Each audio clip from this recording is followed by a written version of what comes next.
Once again, I welcome all the students in our this session, and in this session, we will just going to start chapter number 6 of 9th standard, that is tissue. So, what is actually tissue and what we are going to study about in this chapter? Just we will see in short before. We are going to start in this chapter, and we will study about tissue. What is mean by tissue, and how many type of the tissue are present in the plants, or in the animal. What are the types of the tissue, and what are the special functioning of the tissue, and why there is a requirement of the tissue. So these all points we are going to be just see in this chapter, as we have finished our chapter before, that is the name was cell. So cell, on the basis of that, we have to be just go through this chapter. So just remind few points what we have studied in our previous chapter, that is cell. So we have already just seen all the things about what is mean by cell, and why there is a need of a cell. It's a basic and structural and functional unit of life. So this is going to be a next part after the cell, that is tissue. So we have already seen in unicellular organism, a single cell perform all the basic functions, right? We have seen the example like amoeba, and we have seen so many examples like some organisms, they are unicellular. And what is mean by unicellular? That is only one cell. Uni means one.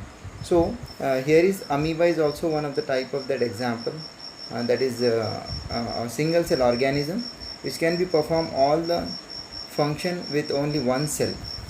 And some other organisms like the human beings, we are the multicellular organisms. So we are having the millions and millions of the cells which are specialized in different functioning. So just look at the amoeba example, which can be carry out all the things like a movement or the intake of the food, respiratory gases, exchange of the gases, respiration, excretion, whatever the functioning which is required for the living being, it can be done only by a single cell. That is why it is called a unicellular organism, and the example is amoeba here. And again we have seen there are millions of the cells are present in the multicellular organisms. That is why it is called a multi means more than one.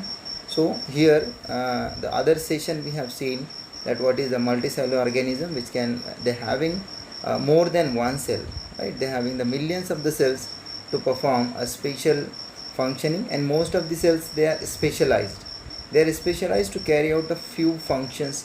That is why we having so many cells in our body, because we are multicellular organism. So we are having very complex type of the system or body system. So many systems are running in our body.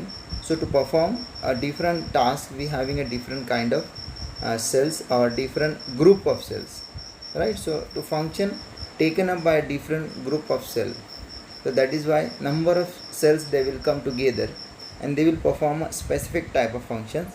And the cells which are similar in the function, or similar in the origin, or similar in the structure, they will just come together and they will perform a specific function. So that is going to be meta tissue. So since these cells carry out only a particular functions, like our blood cell, they are having a particular function. Our cardiac muscles made by a different kind of the cells, so they will do a specific function. So they do it very efficiently because they are doing only a specific function. That is why they are very prompt and very efficiently they can do the function. So in the human beings example, we can say muscle cells that controls and relax to cause movement. Our muscle cells having the special, they are made by a special kind of the material or protein, that is called contractile protein. So that is why our muscle cell can be contract and relax. They can be contract and relax, and they can be cause a movement. So because of this activity or this quality of contracting and relaxing, our muscles can be contract and relax, and because of that only we can be moved. Our muscles can be moved, right? And we can take the example nerve cells. They carry the messages. Nerve cell, that is called neuron.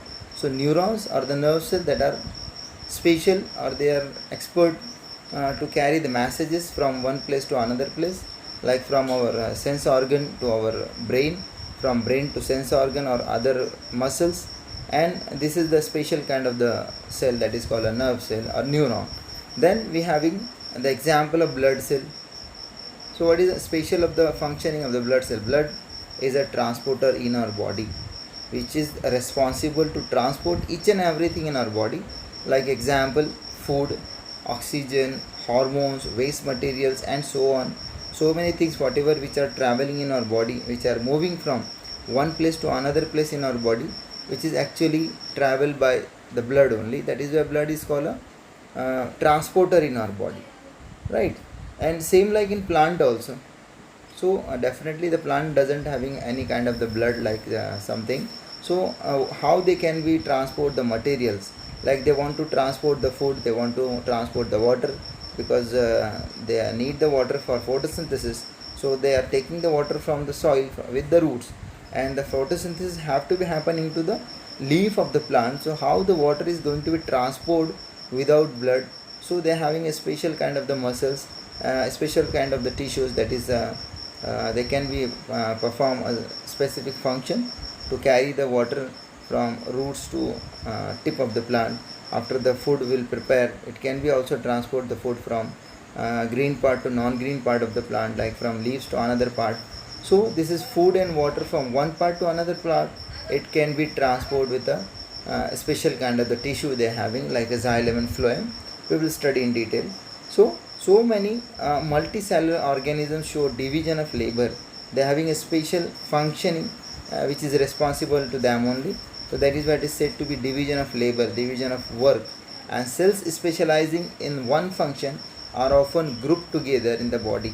Means whatever the cells they are specialized, they are just coming together, they are just grouped together, and they will do a specific function. So that is called again the tissue. So this means that a particular function is carried out by a cluster of cells at a definite place in the body. What is meant by cluster of cell? The group of cell. So that is a definite function. Particularly they are expert in one function, so they will do a specific type of the function.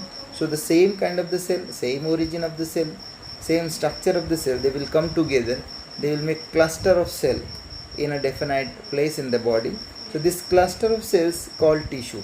So here we can say this cluster of tissue, which is called a cell, which can be do a specific kind of function, right? And they are arranged and designed so at a given highest possible efficiency of the function.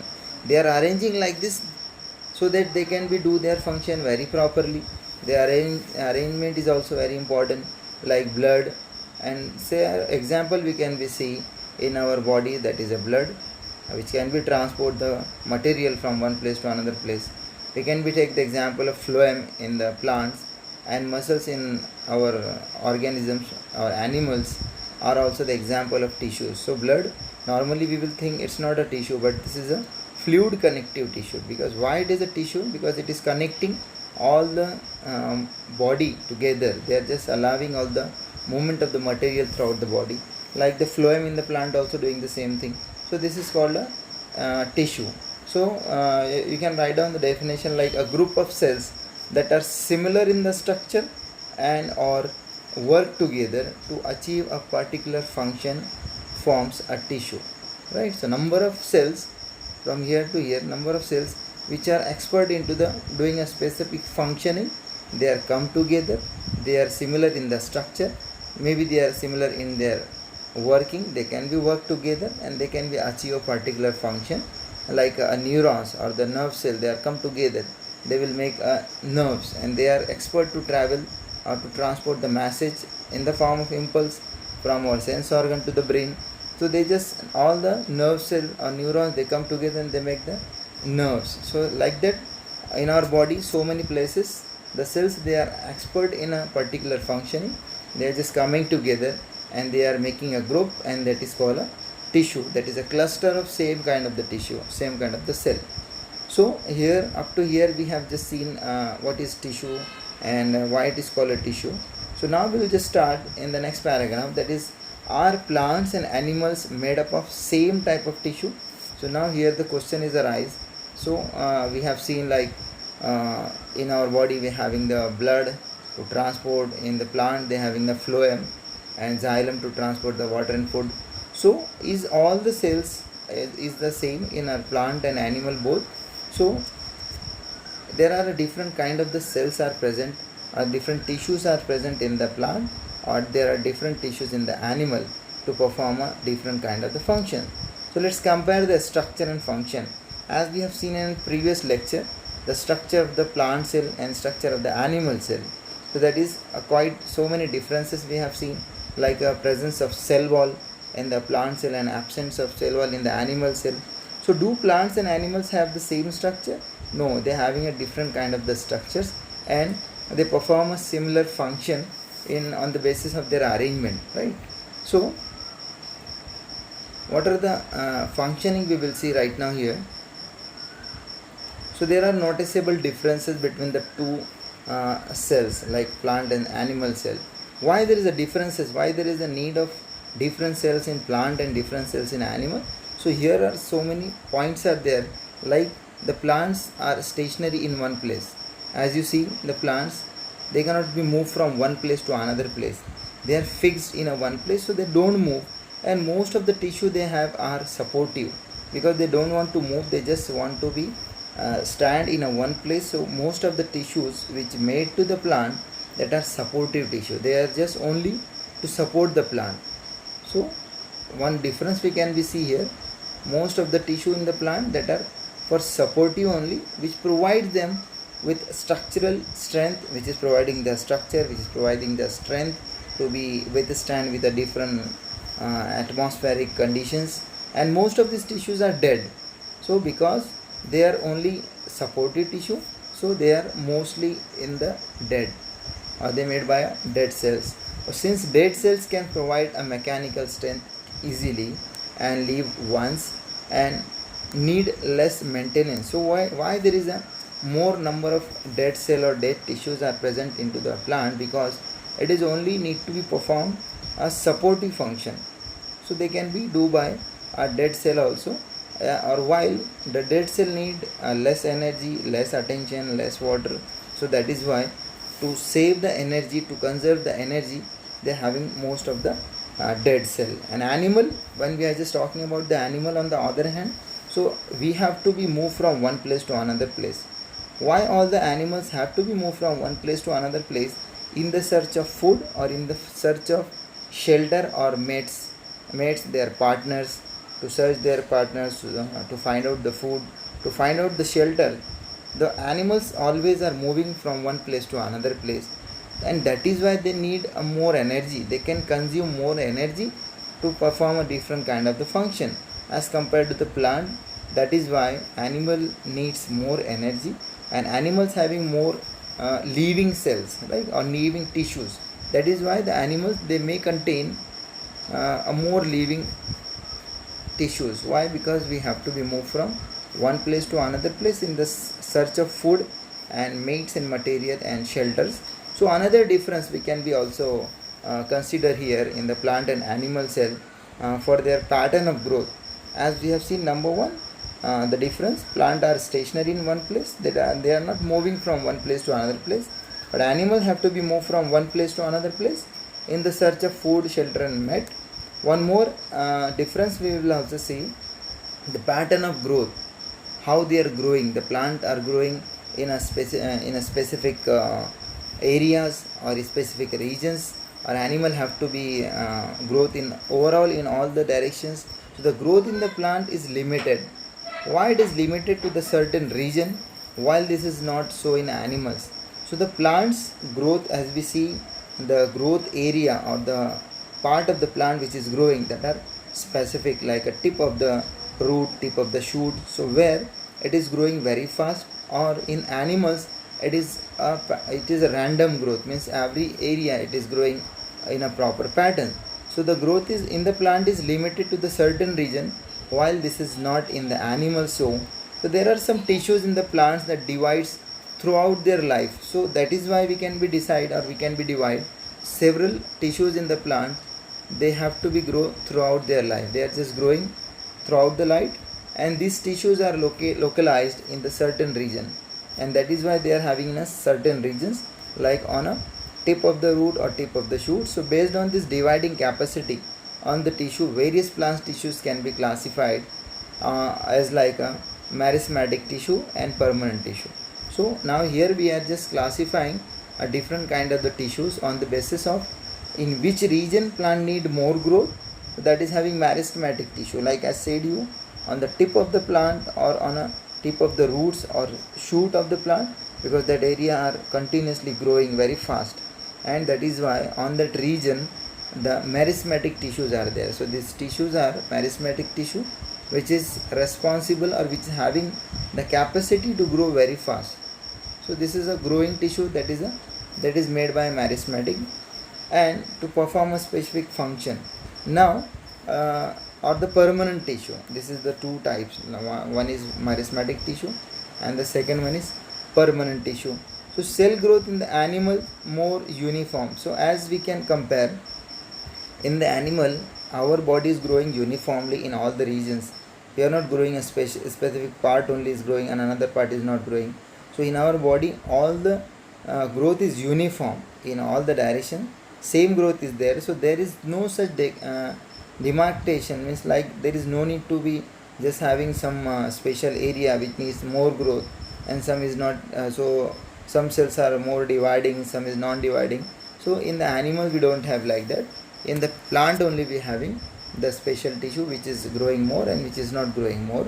So the structural organization of the organs and organ system is far more specialized and localized in complex animal than even in a very complex in the plant. So as we have seen the arrangement of the tissues or arrangement of the cell, that is very complex in the animal as compared to the plant, because plant needs only attention in a particular region. They need a multiple division of the cell in specific region only, and other cells only for the protection or giving the strength. But in the animal we need a more attention in all the regions the cell have to be divided. So that is why in the animal we are having more complex type of the tissue as compared to the plant. So these fundamental differences, as we have seen, these all are the differences actually. What is the difference between the tissue of plant and tissue of animal, and why there is a need of these differences. So this on the differences, it reflects the different modes of pursued by these two major group of organism, and particularly in their different feeding methods. So this difference also will come together in the form of different in their feeding, like the plant need they are not moving from one place to another place, so they need a less energy, and while the animals they having a special kind of the cell, they are moving from one place to another place, so they need a more energy also. So that is also feeding method we can also say. So also they are differently adapted for the sedimentary existence on one hand. So plant they are just standing on one place, so that is why it is called sedimentary existence. They are just standing in one place. But on the other hand, in the animals are active locomotion. Animals have to be moved from one place to another place, so that is why it is having a more active locomotion, contributing of these differences in the organ system design. So if the organism or the living organisms like animals, they need to be moved from one place to another place, so that is why they are having a special kind of the organ systems. They are having special kind of the tissues, they can be do a proper functioning. So that is depending on the activities what we are doing or the design. That is why the animals having a more specific design to do this all the possible functioning. So it is with the reference of these complex animals and plant bodies that we will now talk about the concept of tissue in the detail. So whatever the requirement we have seen right now in this slide, what are the differences we have seen, why there is a need of more complex type of the tissue in animals as compared to the plant, we have seen right now, because on the basis of this all the points. Now if there is one activity in the next page, on the basis of this activity we can be easily understand, and we will just start first of all with the plant, right? So here we will start the tissue or the organisms or the organization of the tissues into the plant first, right? So as I told you, plants having a special kind of the tissue because they need to be a more growth in a particular part of the plant only, and other part only for the supportive tissue only. So that is why in plant tissue we will first start with meristematic tissue. Meristematic tissue is a type of plant tissue and which is present into the part of the plant which needs more growth, where on the tip of the roots, on the tip of the shoots, where it needs more rapid growth, so there is a meristematic tissue, and once it is just complete the growth, the same tissue will be converted into a permanent tissue. So that is the first example or first type, that is called a meristematic tissue. So to understand the meristematic tissue and why it is more important, what is the functioning of meristematic tissue, there is one activity is given.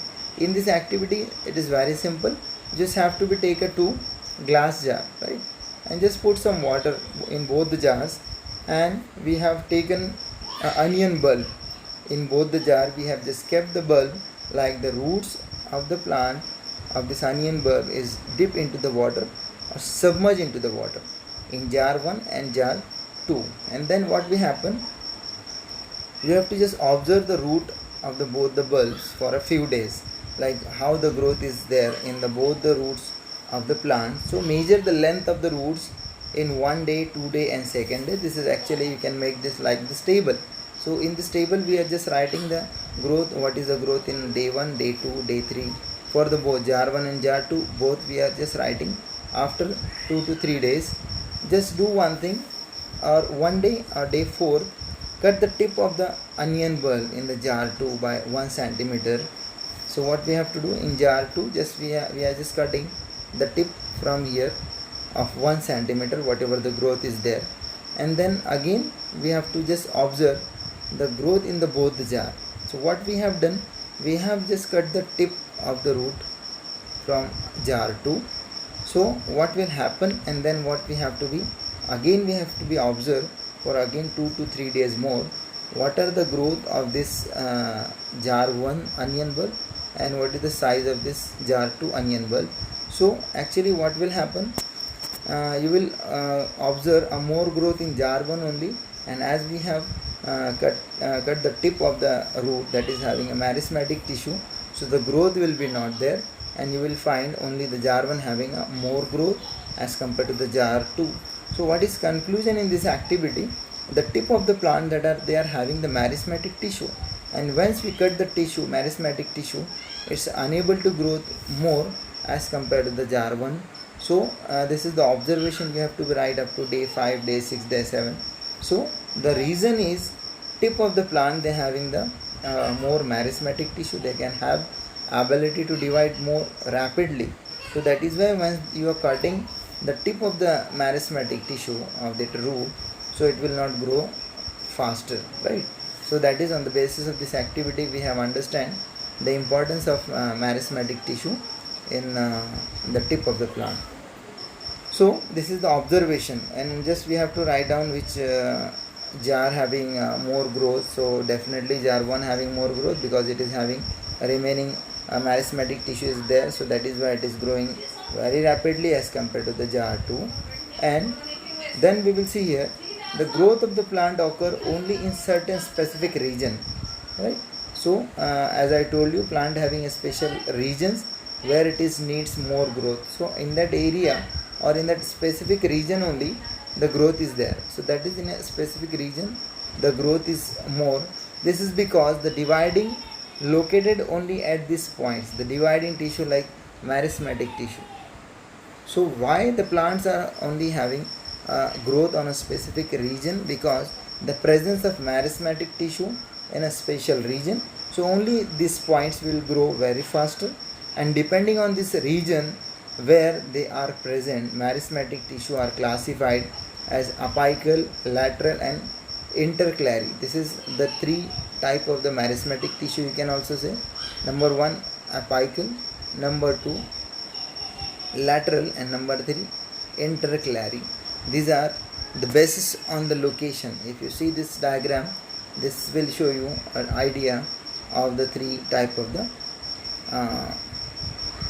meristematic tissue. This is a type, all the 3 type of the meristematic tissue we are looking here. So this is the location of the meristematic tissue in the plant body. If you compare or if you see the example of the plant, we are looking at a part of a plant. So it is number one, it is a apical meristematic tissue.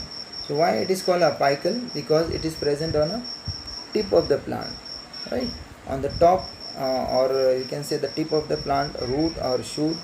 Wherever it is present, it is called apical meristematic. So this region having more uh, ability to grow very fast. This area, because of this apical meristematic tissue, it can be grow very fast. So that is why if you cut the tip of the root, it's not growing very fast. So that is on the basis of the location. Number one type, apical meristematic or apical meristem. Number two, interclary meristem, that is present near the nodes, because when from what part, which is from the stem, the new shoot is coming from here, so that is called a node part. So where the more growth is required for a new branch, so that is why on that region, that is called the node, it is interclary meristem. So that is why there is a possibility to grow a new branches very far, very rapidly. And here in the last we will see lateral meristem. So that is present in the both the side of the plant, that is required to grow the girth of the plant. It is wider, or the plant tissue or the plant stem will be growth rapidly and is having the wider and strength. It can provide the strength